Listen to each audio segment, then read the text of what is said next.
Hello, and welcome again, everyone, to another edition of Spincast here at Stay Plugged In. Joining us today, we have Ashley Jones. She is the head coach at Park University. Hello, Ashley. How are you today? Hey, I'm doing great. How are you? I am hanging in there, hanging in there. Thank you so very much for joining us. We sincerely do appreciate your time. We'll jump right into it. If you could just start us off with how you got into the world of esports, basically, and kind of what led to you taking the position at Park University as their esports head coach. Sure. So I think for me, I've always grown up around video games. I had a lot of male cousins that would have all of the different consoles. So it was a great way for me to be able to spend some time and really connect with my family. Hmm. So that's kind of pretty much what started the love for esports at that point in time and video games in general.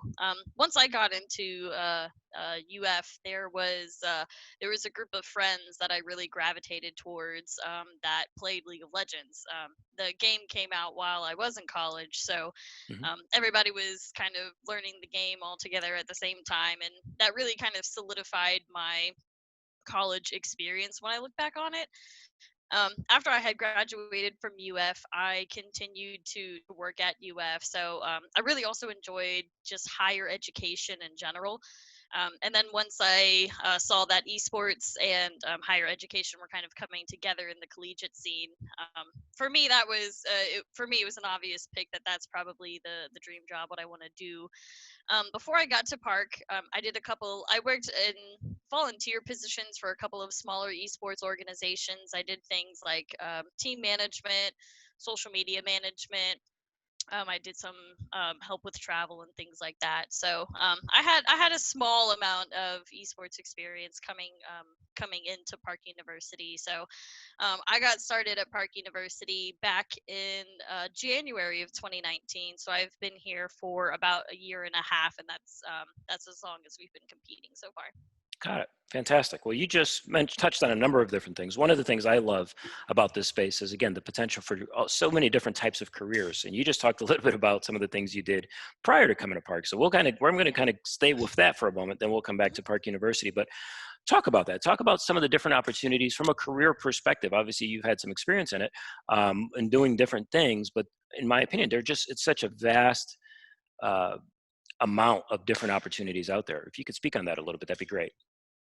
Yeah.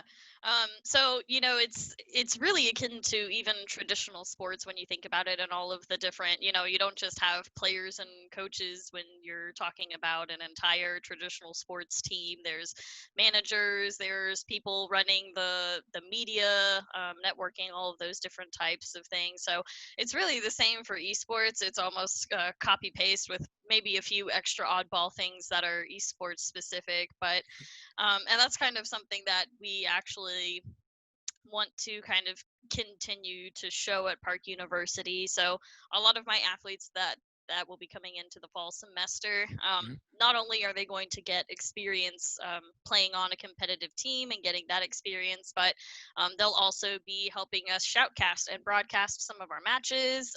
They may help with some social media. They may help with content creating, player highlights, top five videos, things like that. So I try to make sure that when they leave the Park Esports program, that if they're interested in pursuing esports, which they may not be, but Mhm. if they're kind of interested in pursuing esports as a career, they have a couple of different things in their belt, that different experiences that they can touch on to help them in the future. Yeah, no doubt. That's awesome. That's awesome. Giving them a little bit of everything, kind of just to get a feel for it and see what they gravitate towards. That's Yeah. fantastic. Hmm. Let's talk about Park University. Now, based in Kansas City, correct?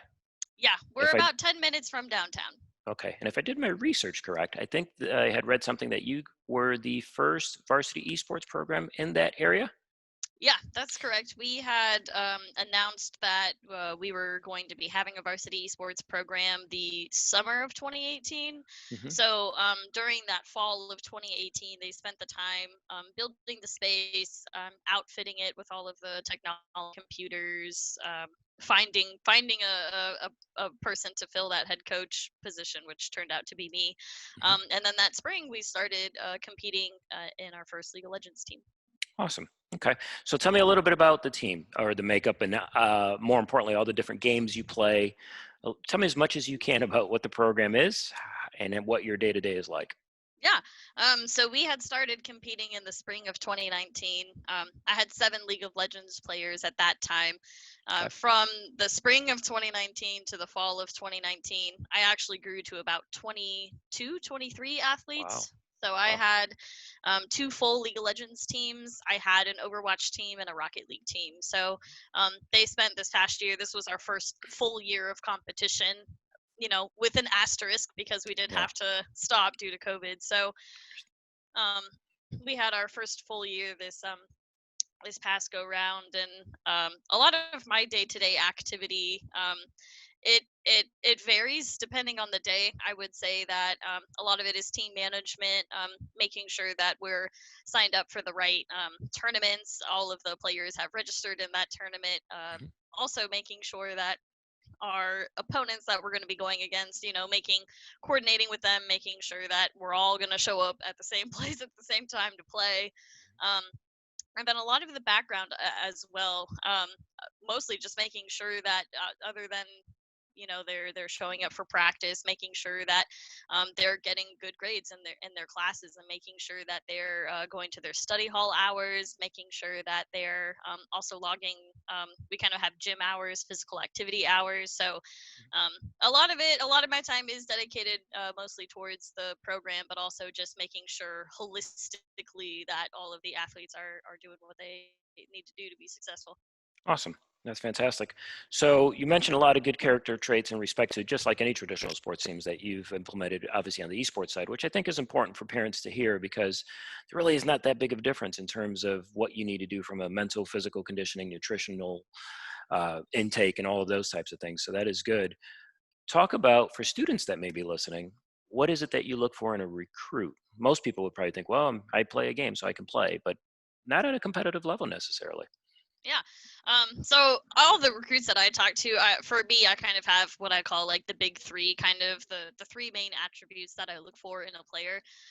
First of all, I'm looking for somebody that's gonna more than anything be kind of dedicated to their studies and dedicated to their education, because they're here, they're part of the team, they're getting the experience, but at the end of the day, 4 years, they're going to come in, get their degree, get a lot of experience and a lot of great opportunities while they're here. But then after that, they kind of need to go and do their thing in the real world. So Right. making sure that they stay on track to graduate. So kind of being dedicated to their studies and also engaged, making sure that they're pursuing the correct degree program that's going to help benefit them for the career that they want.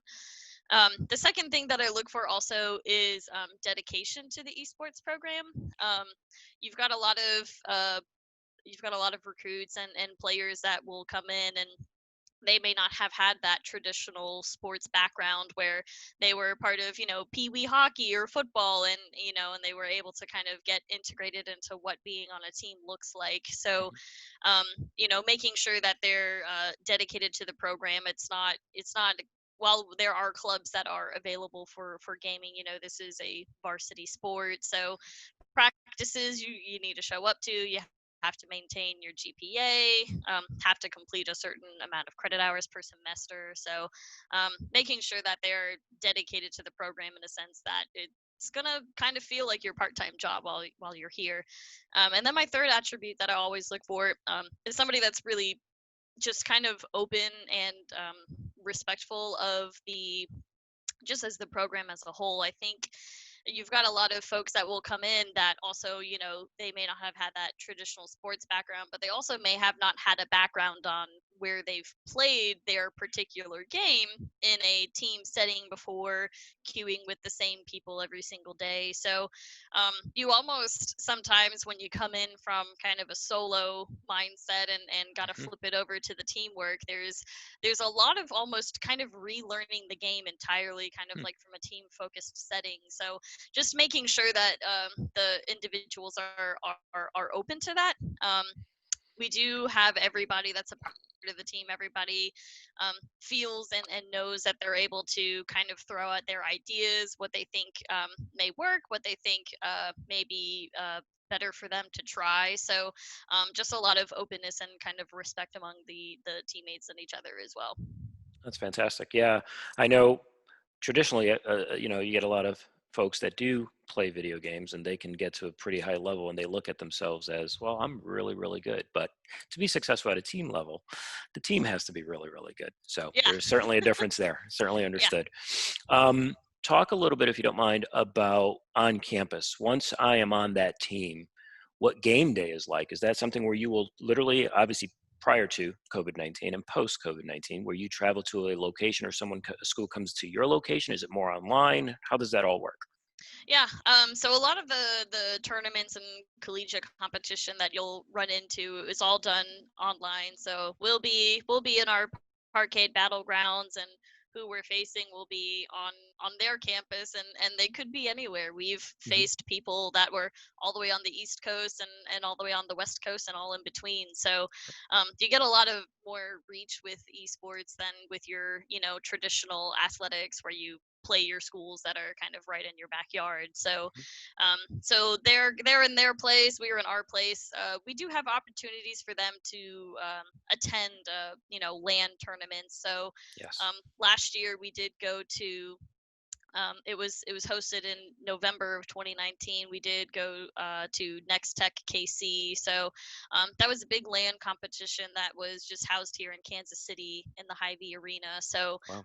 a lot of colleges were Hmm. there that were from the surrounding area, and it didn't count for anything in our collegiate tournaments, but just being able to give the students the experience of playing on stage in front of an audience, getting to meet the people that we talk to online all the time from other schools, getting to meet them face to face. A lot of those are experiences that that they're far and few between in esports. So we try to make sure that if they're local and we can get them to it, we try to make sure everybody can participate. Awesome. Awesome. And that's such a great social setting as well, just to kind of get out of your shell a little bit, just to open up with other people that have very, very common interests. So that's Yeah. fantastic. Hmm. Competitively, you mentioned three teams, if I remember right: League of Legends, Overwatch, Rocket League currently. Hmm. Who's your most competitive? Yeah.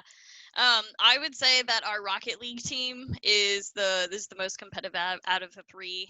In our first semester last fall, we got into the top 10 in the Nice. NACE Fall Championship. So, Awesome. yeah, first time competing in Rocket League and we break into the top 10 is something that we're really proud of. And we were having a good run in the spring tournament as well, unfortunately, until these sorts of things happen. But Right. next year, the Rocket League team has gotten a lot of attention to our program, so we'll be able to field two Rocket League teams starting in the fall. Awesome. Well, I attribute that run of success obviously to the coach. So there you go. Um, when you look at from a competitive perspective, in scrims or in actual competition, have you already started to form some rivalries, even if they're just friendly rivalries? Oh, that's great. I'm not sure if I'm not sure if we've outright claimed some rivals, but I do think a lot of the top 10 schools in NACE, a lot of us are very aware of each other. So um, we spend a lot of time kind of looking at their footage. They spend a lot of time looking at ours. So anytime we really come up against any of those folks, we kind of tout that, and we make sure we can get the job done. Understood. Understood. That's fantastic. Couple more questions before we'll let you go. But now let's kind of transition a little bit. I have a daughter who's going to be a freshman in high school, and certainly a topic that's everywhere I've gone and talked to people in the esports industry. Diversity and inclusivity is a big, big topic. So, getting the awareness and opportunity for more girls to be involved in esports. Where can we do that? How can we do that as a community? Yeah, that's a great question. It's definitely one that I get a lot, and I think for me, just kind of starting out and looking around what might be locally, what different groups might be out there locally. I think um, we recently in Kansas City have formed the Kansas City Esports Coalition Mhm. that falls under the Kansas City Sports Commission umbrella at this point, and there's a lot of folks on that. on that committee, and there's a lot of folks that are just a member of the coalition in general, and we come from all walks of life. Some of us are in the collegiate space, some of us are in the high school space, some of us are, you know, we have a business that has maybe something to do with esports loosely, or they're just really interested in seeing what it's about. So I think kind of starting from a grassroots perspective Mhm. and seeing what's out there, I think is helpful, because you'll find even in your own backyard that there's so many different faces to esports and what esports can look like. So I try to focus there, and then also I just try to do what I can to be an advocate and put my face out there.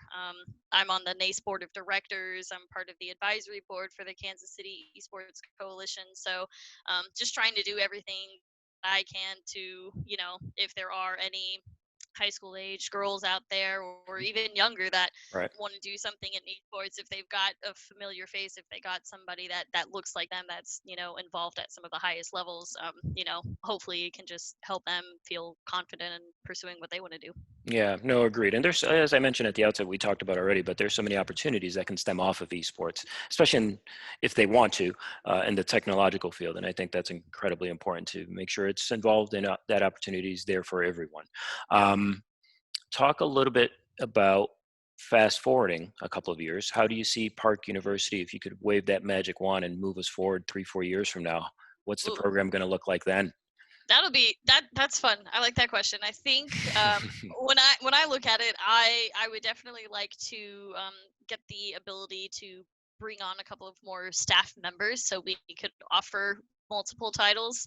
At this point in time, I have myself as the head coach, and I have one volunteer assistant coach that Mhm. mostly helps out with my Overwatch team. So just bandwidth wise, we're a little maxed out on what we can do for now. But if we're able to kind of grow our staffing, if we're able to grow the space that we have on campus, it's a great space. It's underground on campus. It's Wow, real cool. But we've got 16 computer stations in that space, and just in the fall, I had 22 athletes. So we've already pretty yeah, much outgrown the equipment that we had in one semester. So that's amazing. yeah, so being able to get some more staff members, get a bigger space. I'd love to add some additional games onto our docket. There's a couple of games that we get asked about a lot. If we are going to be planning on adding it within the next year or two. So I would just like to just continue to get to rosters of 60 or 70 across 5 or 6 different games. I think would be the goal for me. That's awesome. Yeah, I think the interest is there. Quite frankly, I think the Yeah. interest is there. If you get the administrative support and people on board, anything is possible. So, um, which you bring up a separate point, 16 stations, you outgrew that pretty quickly. For students that are coming to Park University but might not be at that competitive level that you're looking for quite yet, but they love to game, are there other social outlets for them, whether it be a club, a junior varsity, or what have you? Yeah. So we do have for our League of Legends team, we do have at Park we have we call them developmental teams. Hmm. So there is that as an option. They'll get the jersey just like the varsity athletes. They'll get to use the space. They'll join their own kind of separate collegiate tournament. Then the varsity team will get the opportunity to play in. So still a lot of the same opportunities that the varsity team gets to compete in, and there's also still scholarships as well available at the Wow. developmental level. But we also want to kind of open up our program to a lot more just volunteer opportunities. If somebody's really into esports but they don't like to play the game, but they're interested in broadcasting or interested in content creation, just kind of bringing in those students and letting them see if that's something that they really do like to pursue. So I think there's a lot of possibilities for opportunities if they don't want to be right in the middle of a varsity team. Yeah, understood. And that's a heck of a way to build a resume too. So that's fantastic. Mhm. Um, I think we are pretty much up on time. We like to go right in this time frame, but I do sincerely appreciate you coming on board. As I mentioned, we will definitely be looking out for that fall Rocket League team. See how we start off the year this upcoming season. Hopefully, we'll again get back to some sense of normalcy. But again, Ashley Jones, Park University, we appreciate your time here at Stay Plugged In, and we wish you all the best. Thank you. It was awesome being here. Thank you so much. You are very welcome. Thank you.